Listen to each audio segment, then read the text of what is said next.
natin ng racket para may pandagdago tayo, pambayad O, doon sa kuryente. Kuryente, oo. Usapin natin, tumaso ngayon ang paliwanag ho dyan ng Meralco, ating alamin, yung dagdag ho na 22 centavos per kilowatt hour. Yan. Oh. Si Sir Joe Saldariaga, Vice President at Spokesperson ng Meralco, nasa linya natin. Sir Joe, magandang hapon po. Welcome. Double Wang sa Double B. Magandang hapon po, Sir Hi. Joe. Magandang hapon sa inyong dalawa, Double Wang sa Double B at sa inyong mga tagapanood, tagapakinig. Isang magandang hapon po. Magandang Salamat sa hapon, oras. Sir. Oo. Ang tanong ng kararami, mabigat din yung 22 centavos per kilowatt hour. Ano po bang pangunahing dahilan ba't magtataas tayo ngayong Pebrero, Sir Joe? Well, lagay ko lang in context, further context, ito ay Opo. Actually, dalawang magkasunod na buwan, bumaba naman yung rates ng overall rates ng Meralco. Oo. Bumaba ng December, bumaba din ng January. So kung i-add mo yun, itong 22 centavos parang halos na-even out lang. But having said that, yung main driver kasi nito, yung generation bumaba. Ang tumaas, transmission, no? Ito yung binabayad natin sa NGCP o yung National Grid Corporation of the Philippines. 19 centavos yung naging increase. Tapos bukod dyan, tumaas naman nagkaroon naman ng increase yung missionary electrification charge, yung universal charge para sa missionary electrification. Ito yung sinisingil naman sa lahat ng consumers in the entire country para ma-subsidize yung mga tinatawag na off-grid or island grid areas.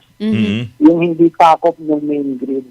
So itong dalawang ito, ang kung susumahin mo, nag-result sa almost 30 centavos increase. Pero bakit naging 22? Kasi bumaba yung generation charge. Okay, yung sabi...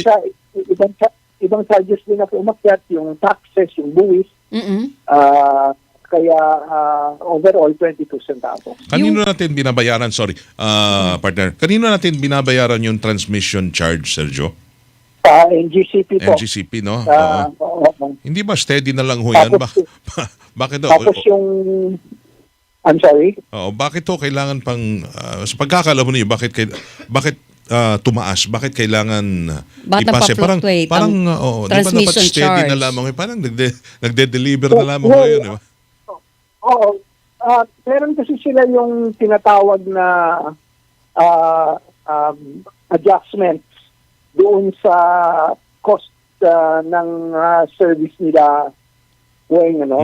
So kung meron man adjustments yan sa cost nila, nire-reflect din nila yan. For example, yung cost to serve nila tumaas. So siyempre i-reflect din nila. Kami naman we really implement kung ano yung kumbaga singil nila sa amin . If they have cost adjustments, no, kung may dagdag singil sa kanila, then we merely implement that. Taga-patupad lang kayo. Ayun, Taga-kolekta. Sir Joe. Kung sakali man may adjustments, whether it's in the form of generation charges, transmission, yung iba pang mga cost elements, kumbaga ngayon yung universal charge for missionary electrification, then we have to implement. Pero sa ngayon, hindi nyo pa masasabi kung Marso magtataas din tayo? Hindi pa. It's too early to say. Malayo pang maraming projection. factors yung that come into play in terms of ano ba yung magiging rates natin for demand of March, medyo masyadong maaga pa. Okay, tapos yung off-grid na sinasabi nyo, tayo nagbabayad ng Subsidy. mga off-grid area, like, ano ba to? Yung mga hindi na ho sakop ng, pero sakop pa rin to ng Meralco? Hindi po. Pag Hindi. off-grid, wala kaming, ang sa franchise namin, doon yung responsibility namin is within our franchise, no? Pero yung off-grid areas, ang nangangasiwa po dyan yung small power utility group ng National Power Corporation. NPC naman. Hindi po kami nangangasiwa po. Okay. So itong dalawa to ang dahilan kung bakit. Kaya yung off-grid charges na yan, ang nagdahilan kung bakit nag-increase tayo ngayon. National Power naman ang naniningil niyan.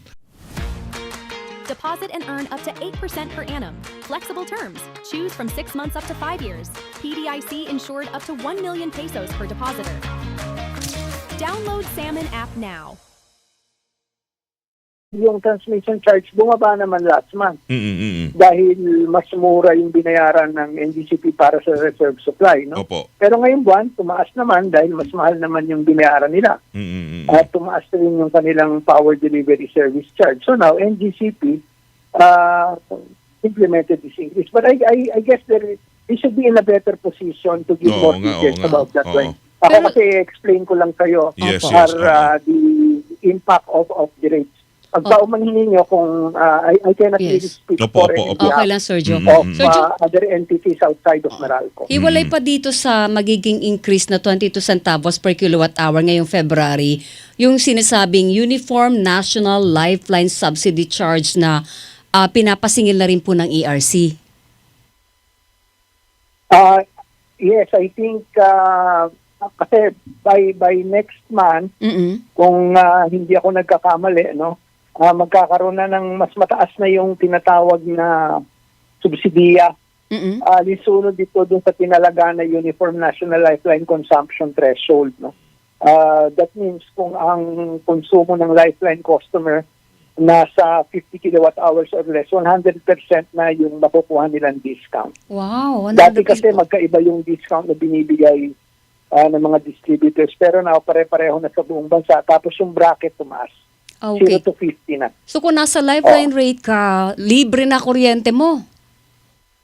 Yun naman talaga, di ba? Oo. Oo. Kung hanggang 50 kilowatt hours yung consumption Below. mo, 100% yung subsidiya mo. Pero maliit lang yun. Parang isang electric fan lang yun, no, Sir Joe? Very basic, very basic. Oo. Okay. Pero pag sa lifeline rate ba, paano nakikinabang ang isang Pilipino dyan? Ano ang threshold para ng pamumuhay mo para ikaw ay maging eligible sa ganyang klase ng subsidiya? Well, normally, process yan na i-apply ng mga 4-piece households. No? Aha. Pero kung non-4-piece ka, pwede mo namang i-avail din yan as long as may iba pang mapapakita kang dokumento tulad nung certification mula sa kanilang local SWDO, yung Social Welfare Development Office, na mahirap na pamilya sila. No? Oo. Ang mga 4-piece para maka-avail naman ng subsidy or discount, automatic yan basta ang konsumo nila 100 kilowatt hours and below. Oo. May listahan na kami more or less kung sino-sino yung mga 4-piece beneficiaries. Pero kung hindi sila beneficiary ng 4-piece, they can go to the business center of Meralco or I guess any distribution utility or electric co-op in the country and state na sila ay marginalized user. Reason na mahirap yung kanilang kalagayan sa buhay. So mag-a-apply ka. Kung hindi ka 4-piece member, kailangan mo mag-apply para mapasama ka doon sa programa. Alright. Tama po. Would you know kung ano po yung mga requirements dyan, Sir Joe? Well, kung 4-piece, so automatic na yun eh. Pero Opo, yung hindi po kasama ng 4-piece. Mahirap ka na hindi ka miyembro niyan, yung Social Welfare Development Office, yung Local Social Welfare Development Office, certification, I think it will be enough. Yun ang enough na yon. At hindi kailangan dyan ng halimbawa barangay certification para sabihin na... Yung SWDO sa pagkakaalam ko. Ayun na yon. Alright. Okay. Yung pong Maganda balikan yun. Oo, Sir Joe, ito lang balikan ko lang yung mga ganyan, yung mga subsidy na yan, saan napupunta? Saan ho natin kukunin yung pantapal ho diyan? Pambayad ho naman sa distribution. This is a cross-subsidy mechanism. Ibig sabihin, yung mga subsidizing 101 and up contributes to the subsidy.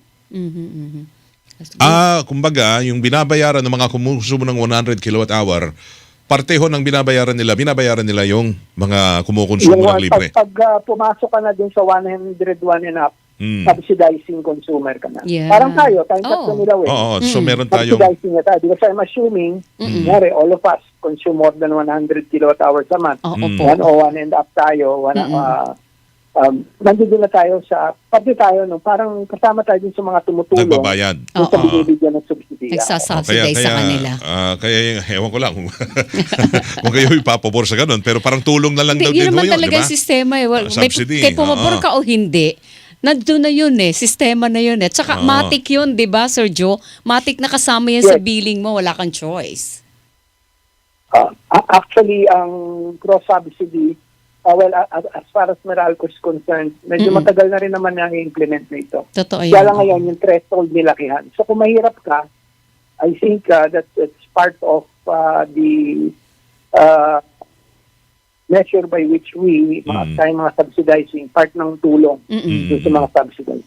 Yung nga lang, malungkot Buti ho pa yung doon. mahihirap talagang may subsidy na gano'n. Oo. Kaming mga middle income earner, wala kaming gano'n, no, Yun Sir na nga, Joe? Pupunta tayo sa ganun kasi mapipilitan tayong bayaran yung konsumo na hindi naman natin na konsumo.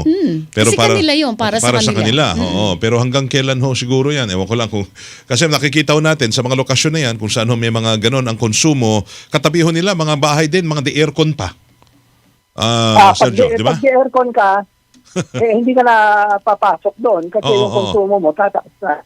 Oo, malaki na konsumo pag may aircon eh. Oo, pero itong yung metro ng bawat... Hindi na sa-subsidize ang air conditioning because the consumption will definitely go up. Magre-reflect ko yun, magre-reflect ko yun. Oo, pero magre-reflect sa consume. lahat to consumption. na-inspect naman, no? Kada miyembro ng subsidized member. Oo, May- una, 40s ka, nasa listahan ka. Mm. Kung hindi, just submit whatever requirements are possible. Opo. Hindi naman yan kung ibig mo sabihin baka may nakakalusot na hindi naman mahirap. Hindi rin kasi yung consumption mo magde-determine kung hanggang 50 kilowatt hours ka di 100%. Kung 51 to 70 ka di 65. Kung 71 to 100, 20%. Yun. If your subsidy if your consumption is 101 and up, and then subsidizing ka na. Ayun. Oo, kahit pa 4-piece ka yun. Pag nakita, base sa billing nyo, Oo. konsumo, Yes. babayaran nyo. Pag lumampas ka doon, hindi ka pwede Correct. Oo. bigyan ng subsidy. Basta may subsidy ka, pero pag malaki konsumo mo, maliit ang subsidy mo. Yun ang malinaw, Pero di ba, Sir nakakakuha Joe? pa rin sila ng diskwento. Konti nga. Yun. Konti nga. Oo. Alright. Pero may problema pa ba ho tayo sa kwan? Hindi ka na makakakuha ng diskwento wala kung na. 101 and up ka na. okay. Wala na. Oo. Papasok ka na dun sa subsidizing. Oo. okay. Kahit Kasi ka nga pa. yung subsidized hanggang 100 lang. Okay. Ngayon, pinalawig lang dyan yung hanggang 50 ang 100%. Okay. Pero wala tayong problema. May system source pa rin, no, Sir Joe? May problema ba tayo sa mga gumagamit ng jumper pa rin? Hindi na masyado doon. Ay, It's okay. more of the natural line losses. In fact, kami, I cannot speak for in behalf of the other jurisdictions. Pero kami sa Meralco, we're below the cap. Very good. Oo. So, ibig sabihin, pag wala na yung systems loss, wala na rin, pag nabawasan na yung mga jumper, nagnanako ng kuryente, there will come a time na wala na yung systems loss. Well, hindi lang kasi pag nanakaw ng kuryente ang system loss, dalawang components kasi yan, Weng. One is yung tinatawag na technical, which is line losses. That's inherent in the system. Correct. Pag yung linya natin tumakbo from the power plants to transmission to distribution until it's met by our distribution feeders. Tapos pag dinistribute natin yan sa mga customers natin, may tinatawag na heat loss.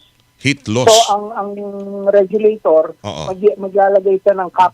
Ito lang pwede mong i-recover. No? Pag lumampas ka dyan,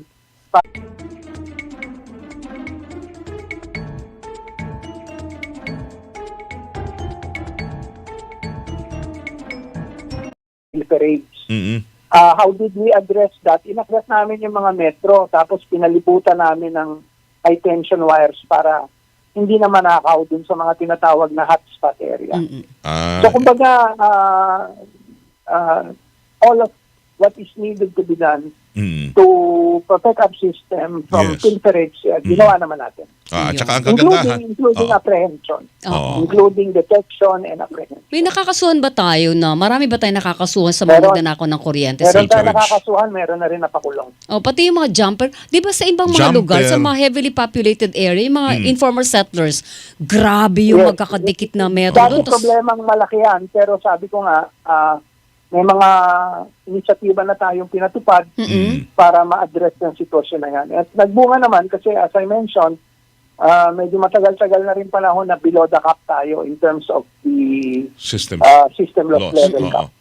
Okay. Pero ang kagandahan ho, ang Meralco, hindi pa ho nagdagdag ho ng inyong distribution charge. Matagal-tagal na, Wala pa taon ho. na, no? 10 Oo. years na po kami walang adjustment. Ayun. Ay, salamat Alright. naman. At thank you. Alright. Sir Joe, thank salamat you, ha. ng marami. Thank you.